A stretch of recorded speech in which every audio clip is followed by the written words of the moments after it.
Bhishma sent Amba with all honor to Salva, since she had chosen him as her husband.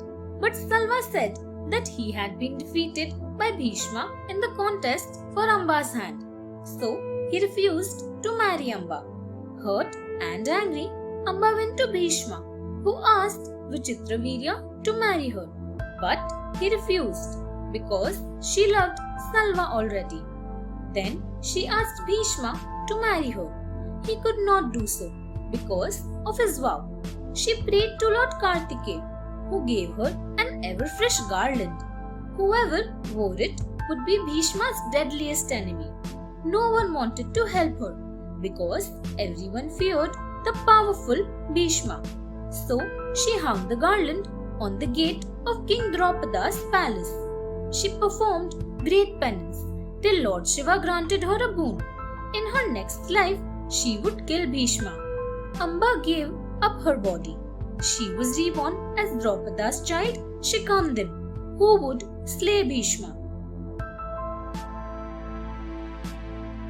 Amba reborn. Amba was born as the daughter of King Draupada of Panchala. One day, she saw the garland of ever-fresh flowers hung on the palace gate.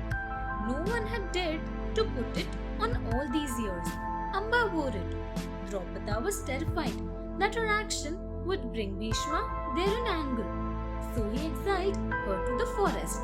She performed hard penance there and successfully changed her form into that of a man. She became Shikandin, a warrior. During the war at Kurukshetra, Bhishma knew that Shikandin would kill him. But his code of conduct did not allow him to attack a woman. He felt that Shikandin had been born a girl. Therefore, even if he had become a man now, Bhishma could not attack her. Thus, it was that during the great war at Kurukshetra, Shikandin, with the help of Arjuna, succeeded in killing Bhishma, and Amba kept her vow.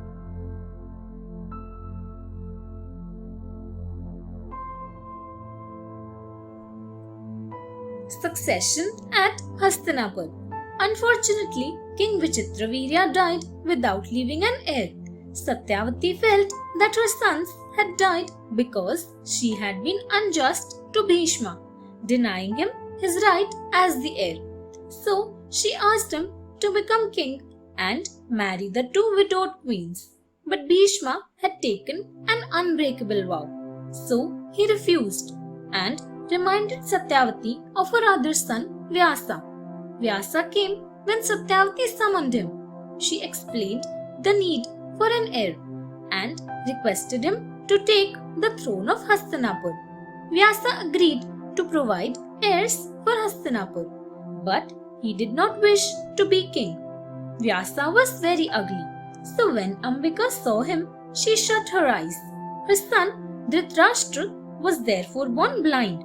Ambalika turned pale out of fear when she saw Vyasa, so her son Pandu was born very pale. Both, however, would become brave warriors due to the blessings of Vyasa. Satyavati's anxiety. Satyavati was very worried that one heir would be born blind and the other pale. She had seen both her sons die when they were young.